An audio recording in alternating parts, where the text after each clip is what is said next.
Всем привет, вы на канале Польза.нет, меня зовут Саня, и здесь только быстрые обзоры и долгие стримы. Надеюсь, с картинки вы сразу не пугаетесь, потому что, как всегда, вход пишется с того устройства, которое я тестирую. Рядом с дорогой много шума. Освещение, я бы сказал, что почти идеальное, вот единственное, микрофоном, конечно, тяжело. Это смартфон Redmi 10C. И в чем его огромный плюс? Да, у него может быть не космическая плотность пикселей PPI, да, у него не Full HD, а HD качество, но у него адекватный GPS 3 метра, у него Qualcomm-овский процессор, в Antutu он выбивает за 200 тысяч баллов ближе к 300, и еще очень много плюшек, много стандартно-нестандартных решений из разряда датчика отпечатков пальцев, внедренного не в кнопку, а на тыльную часть, притом рядом с блоком камер. Довольно странные камеры, потому что кажется вроде бы, что эти 50 мегапикселей с этим процессором будут снимать ужасно, но спойлер, как вы видите, днем он ужасно не снимает. И вот таких плюсов-минусов с головой. Есть о чем рассказать, мне девайс понравился. Если у вас $150-12 тысяч рублей, сегодня даже 11,5, я его вообще купил за 10, потому что я его покупал на старте продаж за $130. К слову, скидывал это в телеграм-канал скидок, по ссылке в прикрепленном комментарии. Кто успел, тот и съел. Мне пришел он за, получается, 19 дней. Ни много, ни мало. Смотрим. И сегодня, вопреки всему, несмотря ни на что, мне дошла все-таки новинка от Redmi. Это Redmi 10C. Что в ней хорошего? В первую очередь, разумеется, это ценник. В вторую очередь, это то, что Xiaomi. То есть это ультрабюджетник. Большего ультрабюджетника у Xiaomi из новинок в принципе нет. В каком виде он мне пришел? В очень странном виде. Как вы видите, полопавшаяся чуть-чуть упаковка, но углы сбиты не сильно. По какой-то неясной мне причине здесь вот такая вот штуковина наклеена. Мне пришли стекла с ним. Цвет, блеск, красота. Почему-то какое-то последнее время мне все время китайские продавцы в подарок шлют стекла. Только сразу стекло номер раз. И смотрим стекло номер два. Такая же ли история? Нет. Одно стекло пришло живое. Это хорошо. Сразу же на упаковке, этой великолепной упаковке, мы видим, что сканер отпечатков пальцев находится не просто на тыльной части, а рядом с блоком камер. Сказать, что это решение так себе, но это ничего не сказать. 4,64 у меня версия минимальная. Сколько он сейчас стоит, можете смотреть в описании. Сколько он стоил, я не помню, потому что я покупал через Kiwi в долларовом эквиваленте, и мне показалось дешево, там чуть больше сотни. Redmi 10C. И барабанная дробь. Easy Access to Google App. You see most. Это хорошо. Это хорошо, что Google есть. Что мы видим из обещаний? Snap 680, когда-то где-то недавно в Huawei, я радовался, что он там есть. Но это старый процессор, это ставится вот на таких телефонах. Не как они попытались в среднебюджетник, а вот супер лоу-кост, это Snap 680 Nord. 50 мегапикселей основная камера, разумеется, у нас Dot Drop дисплей на 6,71 дюйма и 5000 мАч. Аккумулятор. Пока аккумулятор есть, пока какие-то процессоры еще в Китае остались. Напоминаю, что в Китае постоянные приходы пандемии, и все проблемы и отсутствие каких-то супер новинок как раз я связываю лично с этим, потому что им, если по большому счету и по маленькому, абсолютно бесконечно все равно, что происходит в мире. Бабло победит зло для них. Что мы видим? Мы видим мини-джек, мы видим Type-C несимметричный, в отличие от 11 Pro, который я только что распаковал. Кнопочки. Не вижу сканера отпечатков пальцев кнопки, потому что он здесь. Ну и все. Наверное. А самое главное, я вижу огромный подбородок. Вижу, что отсутствует полностью защитная пленка. Олеофобка. Не скажу, что супер. И по этой субъективно-объективной причине я сейчас наклею прямо при вас немного неправильно. Точнее, не немного, а очень сильно неправильно я делаю. Но, во всяком случае, смартфон останется с живым стеклом. Может быть, потом переклею, но вряд ли. Да, защитной пленки нет, и для лоукоста это плохо. Смотрим, есть ли у нас чехол. Чехла нет, только документация. Плохо тоже. Но есть евровилка, еврозарядка максимально, наверное, на 18. Нет, хуже. 10 ватт. И кабель для зарядки длинный, как всегда, штатный, хороший. Но хороший — это понятие такое растяжимое, потому что все-таки, когда у тебя смартфон, к сожалению, поддерживает только 10 ватт, тут уже не важно, какой вы кабель будете подключать, можно этот терять, менять на что угодно. По стеклу вопросов море. мне кажется, что вообще оно не особо подходит. Как-то я его приклеил, подбородок космос, 2 симки и карта памяти, welcome. Все из лоукоста, все сделано для людей. По какой-то причине даже чуть-чуть прорезинено. Среднебюджетники, они либо симка и карта памяти, либо 2 физические симки. Вот так они любят людей. Чем меньше ты тратишь, тем больше ты получаешь в итоге. Но единственное, здесь инфракрасного порта нет. Не эпичный фейл, но неприятно. Мне кажется, я уже раз 6-й переклеиваю это бедное стекло. Ладно. Со стеклом весит все это дело 199 граммов. Вот так все это будет выглядеть в вашей руке. Так вы будете его разблокировать. Может быть удобно. Наверное, со временем вы привыкнете. И размеры данного смартфона сразу сходу, не отходя от кассы. Высоту он 169 мм, что максимально стандартно, можно округлять до 170. 76 мм в ширину, что тоже стандартно. Давайте стекло снимаю. Не могу я так обманывать. 9,8 без стекла с блоком камер.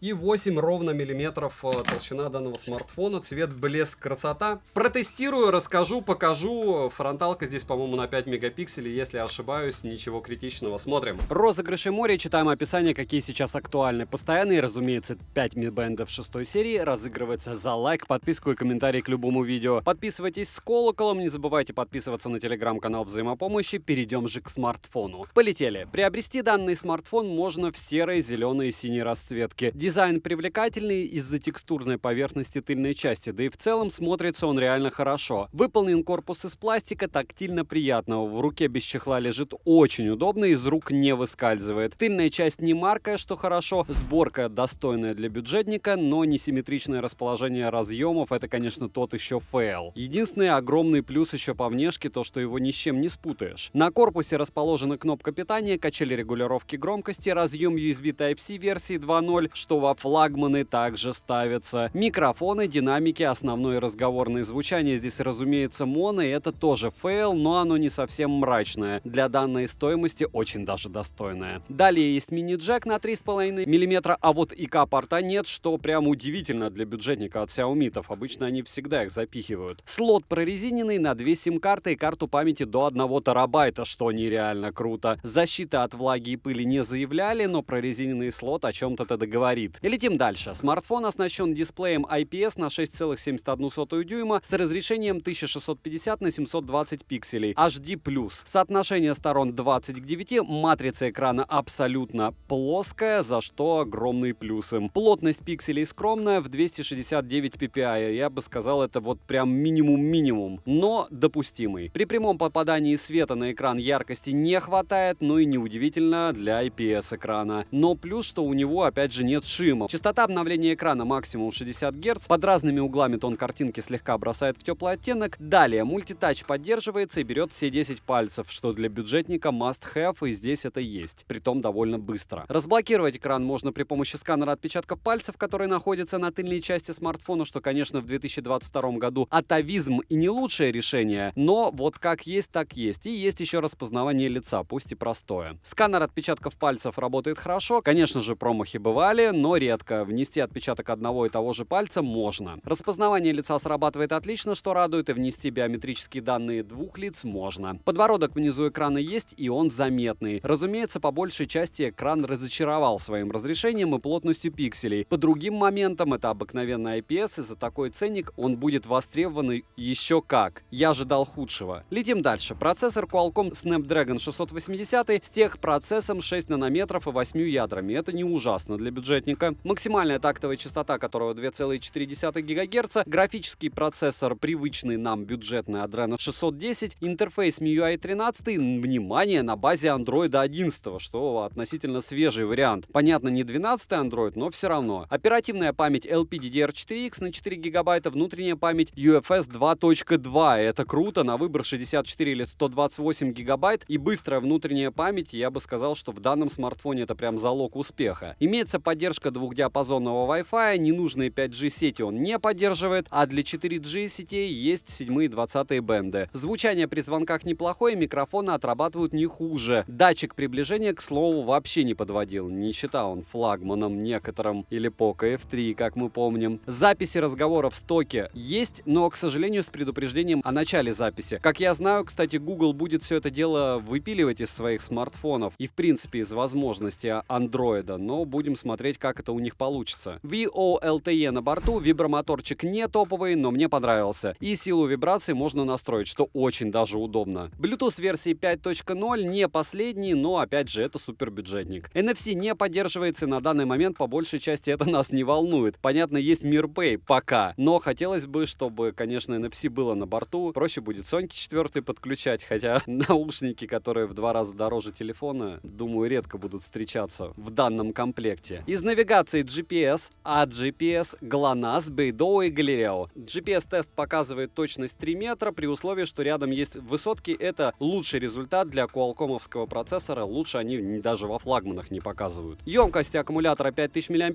PC-марки выдал на 100% яркости 10 часов, а осталось еще 20%. Разумеется, было 60 Гц. В принципе, это более чем достаточно, на 1,5 дня вам будет хватать. Кому-то на 2, кому-то вообще на 3 этой батареи. Заряжается с 0 до 50% от родного адаптера питания на 10 Вт за 1 час 15 минут, от 0 до 100% за 2 часа 47 минут, что, конечно, не быстро. Также я заряжал его 18-ваттным адаптером питания с 0 до 27%, он зарядился за 40 минут, с 0 до 85% за 2 часа. В целом разницы я не особо ощутил. Время зарядки практически одинаковое. За час игры в Genshin Impact улетает 23% на максимальной яркости и средних настройках графики. Яркость не понижал, но картинка слегка тормозила, а вот на низкой графике играть куда комфортнее. И в принципе возможно. Более легкие игры играть без проблем, к примеру, World of Tanks или тот же PUBG, но в любом случае советую выставлять низкие настройки графики. Беспроводной зарядки не завезли, что неудивительно для этого ценника. Перейдем же к тестам. Тротлинг тест показал стабильно, 138 гипсов минимально, максимально 142, в среднем 141 на 100 потоках при 30 минутах, и это хорошо. В Geekbench 5 в сингл-коре 350, в мультикоре 1203, в 3D-марке показал Wildlife 443, Wildlife Extreme 125, Wildlife Stress Test 444, Wildlife Extreme Stress Test 123, Slingshot Extreme 1334, Slingshot 2077. В Antutu выдал приличные 234 тысячи попугаев. Storage тест показал 23